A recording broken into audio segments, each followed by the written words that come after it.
Assalamualaikum warahmatullahi wabarakatuh. Kami dari kelompok 8 akan mempresentasikan pembahasan metode istimbat yang terdiri dari amr, nahi, takhir, dan khos. Berikut ini anggota kelompok kami, Dwi Nanda Febrianti, Winda Fitriana, dan Faikotun Naziroh. Selamat menyaksikan presentasi kami. Bismillahirrahmanirrahim. Saya akan menerangkan tentang pengertian amar. Amar menurut bahasa adalah perintah, suruhan, dan tuntutan. Sedangkan menurut istilah adalah talabul fi'li minal a'la ilal adna, yaitu suatu tuntutan untuk mengerjakan atau berbuat sesuatu dari yang lebih tinggi kedudukannya kepada yang lebih rendah kedudukannya. Nah, di sini kita garis bawahi yang lebih tinggi kedudukannya adalah Allah Subhanahu wa taala dan yang lebih rendah kedudukannya adalah kita sebagai seorang mukallaf. Jadi amar adalah perintah Allah Subhanahu wa taala yang harus dilakukan oleh semua orang mukallaf untuk mengerjakan perintah Allah Subhanahu wa taala. Dan di sini bentuk-bentuk lafadz amar yang pertama adalah perintah yang jelas-jelas menggunakan fiil amar. Fiil amar tersendiri yaitu fiil yang bentuk perintah. Jadi kita harus mengerjakan apapun yang diperintah oleh Allah Subhanahu wa taala. Contohnya yaitu wa aqimus sholata wa atuz zakata warka'u ma'ar raki'in, yang artinya yaitu dan laksanakan sholat, tunaikanlah zakat, dan rukuklah beserta orang-orang yang ruku. Jadi di sini yang mengandung fi'il amar adalah wa aqimus sholah, laksanakan sholat dan laksanakan sholat. Itu adalah bentuk perintah oleh Allah Subhanahu wa taala kepada semua orang-orang mukallaf. Laksanakanlah sholat. Kemudian wa'atu zakat, tunaikanlah zakat. Tunaikanlah zakat itu adalah sebuah bentuk perintah, bentuk fi'il amar. Kemudian yang kedua yaitu kata perintah yang menggunakan fi'il mudhari. Fi'il mudhari adalah fi'il kata kerja yang sedang terjadi atau yang akan terjadi. Bentuk yang sedang atau akan terjadi yang didahului oleh lam amr. Contohnya yaitu wal takum minkum ummatu yad'una ilal khairi wa ya'muruna bil ma'rufi wa yanhauna 'anil munkari wa ulaika humul muflihun. Yang artinya yaitu hendaklah di antaramu ada segolongan orang yang mengajak kepada kebaikan, menyuruh orang berbuat yang benar dan melarang perbuatan mungkar. Itulah orang-orang yang beruntung. Nah, di sini yang bentuk fiil mudhari yang didahului oleh lam amr adalah wal takum minkum. Itu yang didahului dengan lam amr. Seperti itu. Untuk yang ketiga yaitu kata kerja perintah yang berbentuk isim fil amar seperti dalam surat Al-Maidah ayat 105. Ya ayyuhalladzina amanu 'alaikum anfusakum la yadurrukum man dhalla idza tadaitum ilallahi marji'ukum jami'a fayunabbi'ukum bima kuntum ta'malun. Yang artinya yaitu hai orang-orang yang beriman, jagalah dirimu sendiri, orang yang tersesat tidaklah merugikan kamu jika kamu sudah mendapat petunjuk. Kepada Allah kamu semua akan kembali, kemudian diberitahukan kepadamu mengenai apa yang sudah dilakukan. Kemudian yang keempat yaitu kata kerja perintah berbentuk masdar pengganti fiil seperti dalam surat Al-Baqarah ayat 83. Wa id akhadna mitsaqa bani Israila la ta'buduna illallah wa bil walidaini ihsana wa dzil qurba wal yatama wal masakin wa qulul linnasi husna wa aqimus sholata wa atuz zakata tsumma tawallaitum illa qalilan minkum wa antum mu'ridun. Dan artinya yaitu dan ingatlah ketika kami menerima ikrar dari Bani Israel tidak akan menyembah selain Allah, berbuat baik kepada orang tua dan kerabat, kepada anak yatim dan orang miskin, dan berbudi bahasa kepada semua orang. Didikanlah sholat dan tunaikanlah zakat, tetapi kemudian kamu berbalik kecuali sebagian kecil di antara kamu masih juga menentang. Kaidah-kaidah amar. Yang pertama yaitu kaidah-kaidah amar. Al-aslu fil amru lil wujubi wa la tadullu 'alal ghairi korina.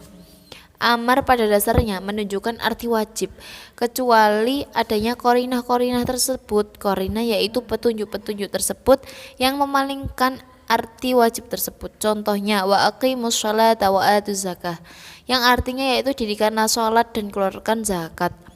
Dari Quran surat An-Nisa ayat 77. Lah, di sini tidak ada yang mewajibkan bahwa sholat itu wajib, gitu kan. Wa aqimus shalah, tidak ada tulisannya bahwa sholat itu wajib. Tapi di sini kembali ke hukum amar. Amar yaitu perintah dari Allah. Kalau perintah dari Allah itu berarti menunjukkan wajib, gitu. Yang perintah dari Allah itu harus dikerjakan, dan itu hukumnya wajib, gitu. Kemudian yang kaidah kedua yaitu amar atau perintah terhadap sesuatu berarti larangan akan kebalikannya. Contohnya wa'budullah, dan sembahlah Allah. Dan di sini mempunyai arti kebalikan, bahwasanya dan sembahlah Allah, perintah mentauhidkan Allah atau menyembah Allah, berarti larangan untuk mempersekutukan Allah. Kemudian kaidah yang ketiga, perintah itu menghendaki segala dilaksanakan kecuali ada korinah-korinah tertentu yang menyatakan jika suatu perbuatan tersebut tidak segera dilaksanakan. Kayak fastabiqul khairat, berlomba-lombalah kamu dalam mengajarkan kebaikan. Kemudian kaidah keempat, suatu suruhan atau perintah itu tidak menghendaki kesegaraan dikerjakannya. Contohnya wa'adzin finnasi bil haji, dan berserulah kepada manusia-manusia untuk mengerjakan haji, seperti itu. Untuk kaidah yang kelima, al-aslu fil amri la yaqtadit tikror. Artinya, pada dasarnya perintah itu tidak menghendaki pengulangan, kecuali adanya korina atau kalimat yang menunjukkan kepada pengulangan. Idza uliqal amru ala syartin aw sifatin fa innahu yaqtadit tikror. Artinya, apabila mengaitkan perintah kepada syarat atau sifat, maka sesungguhnya menghendaki pengulangan. Nah, contohnya yaitu wa atimmul hajja wal umrata lillah, dan sempurnakanlah. Nah, contohnya yaitu wa atimmul hajja wal umrata lillah. Artinya, dan sempurnakanlah ibadah haji dan umroh karena Allah.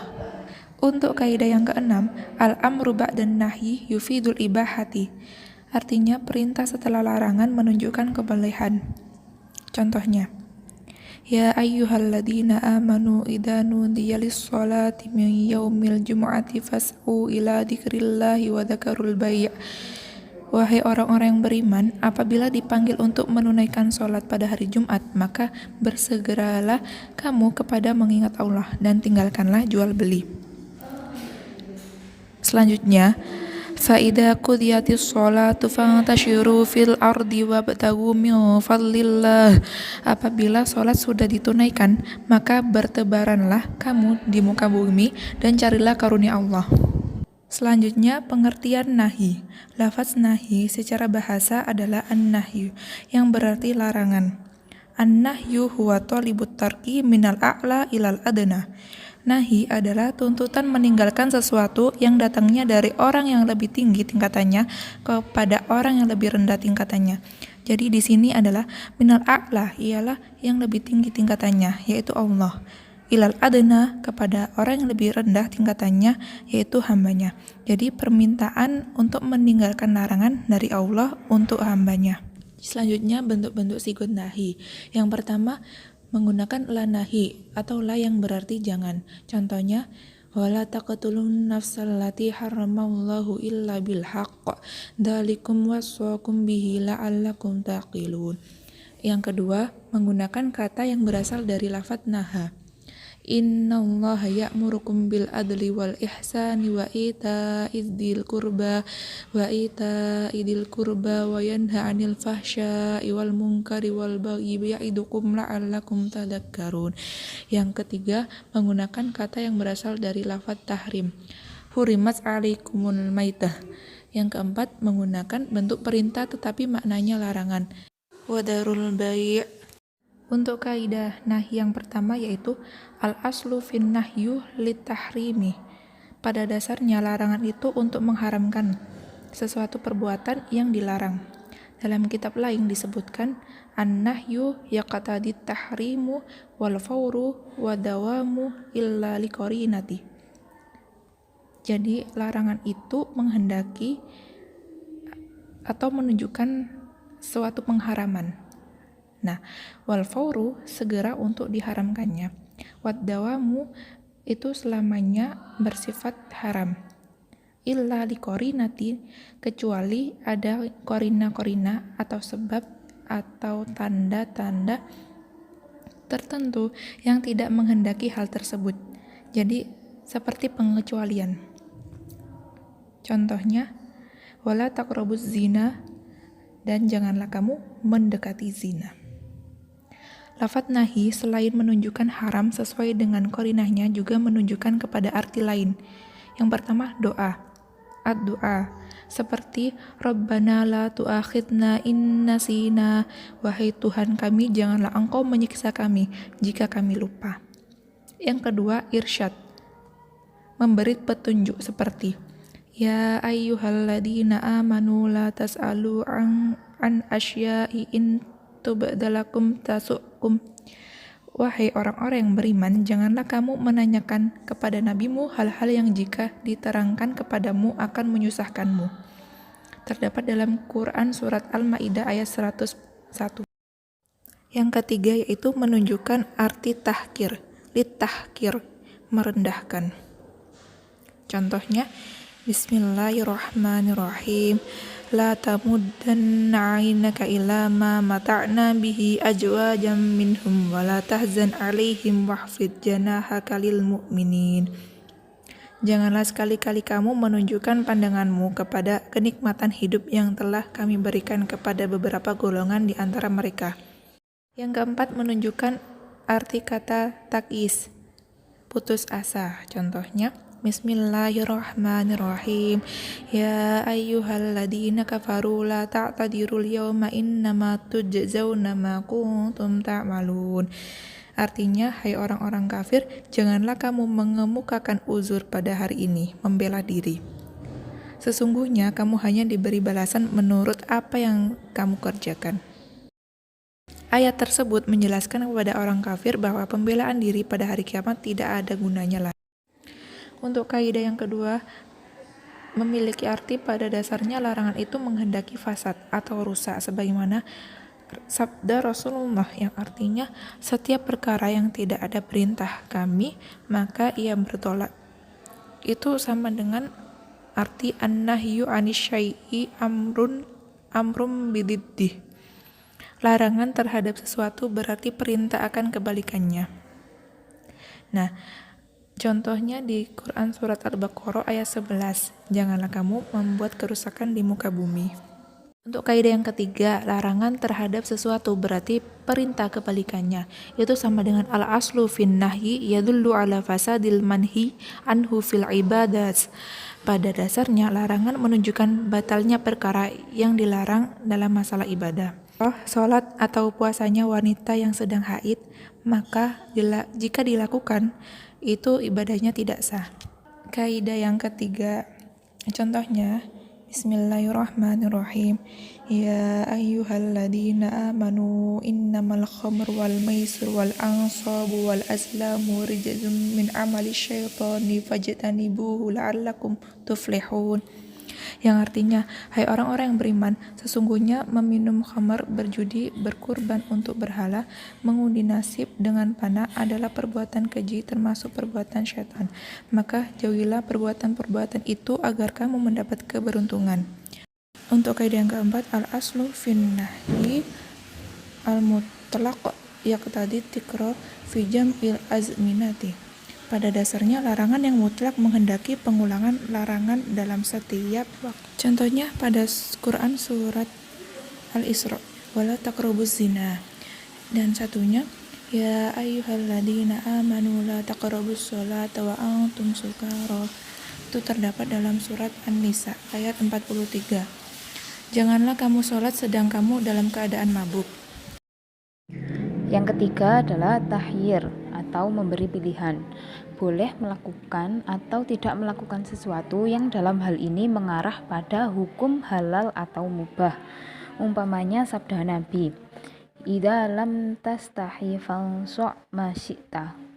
Artinya, bila kamu tidak malu, perbuatlah sekehendak hatimu. Di sini, Nabi membebaskan seseorang untuk berbuat sesuka hatinya jika dia tidak merasa malu. Jadi, Nabi ini memberi pilihan agar seorang tersebut menentukan keputusannya sendiri.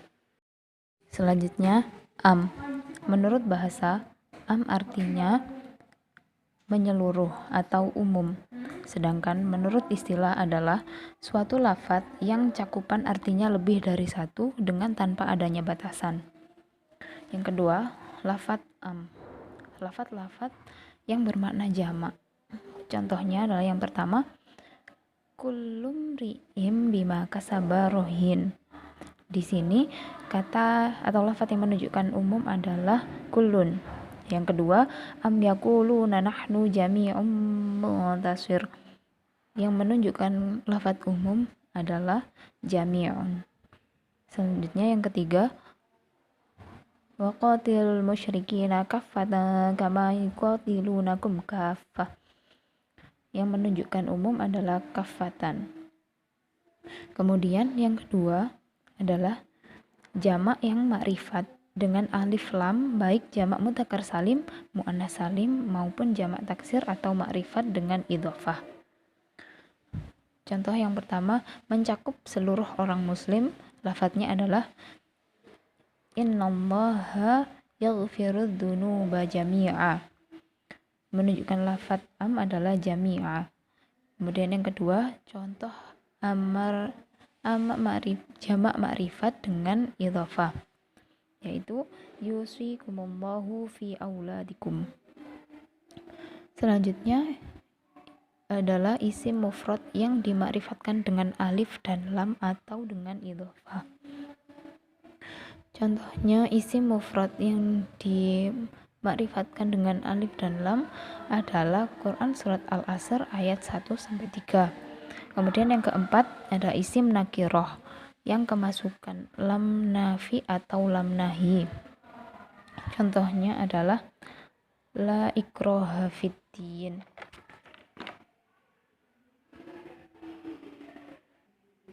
Kemudian ada isim mausul. Contoh lafadznya adalah walillahi yasjudu man fis samawati wal ard. Yang kedua, innal ladzina ya'kuluna amwalal yatama zulma. Selanjutnya ada isim isyarah, isim syarat, yaitu faman syahida minkumus syahra falyasum, dan wama tunfiqu min khairi yuwaffa ilaikum. Yang terakhir ada isim istifham atau isim yang mengandung kata tanya. Contohnya, madza aradallahu bihadza mathala. Lafadz yang menunjukkan isim istifham adalah madza. Selanjutnya, macam-macam lafadz am ada dua, yaitu yang pertama lafal umum, dan yang dimaksud adalah umum secara pasti karena tidak ada dalil yang mengkhususkan, maka lafadz tersebut selamanya dipahami keumumannya. Misalnya adalah surat Hud ayat 6 yang artinya, dan tidak ada suatu binatang melata pun di bumi melainkan Allah lah yang memberi rezeki. Nah, dalam ayat ini yang dimaksud dengan binatang melata adalah segala jenis binatang yang melata tanpa terkecuali. Kemudian yang kedua adalah lafadz umum tetapi yang dikehendaki adalah makna khusus karena ada indikasi yang menghendaki makna tersebut. Seperti dalam Quran surat Ali Imran ayat 97 yang artinya mengerjakan haji adalah kewajiban manusia terhadap Allah, yaitu bagi orang yang sanggup mengadakan perjalanan ke Baitullah. Yang diwajibkan berhaji dalam ayat di atas bukan semua orang, tetapi sebagian dari mereka, yaitu yang mampu. Dan yang terakhir adalah khos. Khos secara bahasa adalah lawan dari am. Jika am tadi artinya menyeluruh atau umum, maka khos ini lebih khusus. Sedangkan menurut istilah, khos adalah lafadz yang menunjukkan makna terbatas, baik terbatas pada person atau subjek atau terbatas pada bilangannya. Lafadz dari khos yang pertama yaitu lafadz nakiroh yang tidak berupa nafi atau nahi. Kemudian yang kedua, lafadz yang menunjukkan nama orang seperti Ahmad, Muhammad, dan lain-lain. Yang ketiga, lafadz yang menunjukkan bilangan. Contoh ayatnya adalah fasiyamu salasati ayyam. Nah, dalam ayat ini perintah berpuasa itu ditentukan yaitu 3 hari. Kemudian yang keempat berupa bentuk larangan seperti kalimat wala tajassasu, dan yang terakhir berupa bentuk perintah seperti kalimat ittaqillah atau yang artinya bertakwalah kamu kepada Allah. Selanjutnya hukum khos. Bila ada satu lafadz khos dalam nas syar'i yaitu dalam Al-Quran maupun hadis, maka makna khos yang ditunjuk oleh lafadz itu adalah qat'i, bukan dzanni. Contohnya adalah ayat wal mutallaqatu yatarabbasna bi anfusihinna salasata quru. Dan artinya wanita-wanita yang ditalak suaminya itu hendaklah menunggu iddah mereka selama 3 kali quru atau 3 kali haid dan suci. Quran surat Al-Baqarah ayat 228. Lafadz salasata dalam ayat tersebut adalah khos karena menunjukkan bilangan dan maknanya adalah qat'i, maksudnya adalah tidak kurang dari 3 dan tidak lebih dari 3. Kami rasa cukup sekian presentasi dari kelompok 8. Kurang lebihnya mohon maaf. Wassalamualaikum warahmatullahi wabarakatuh.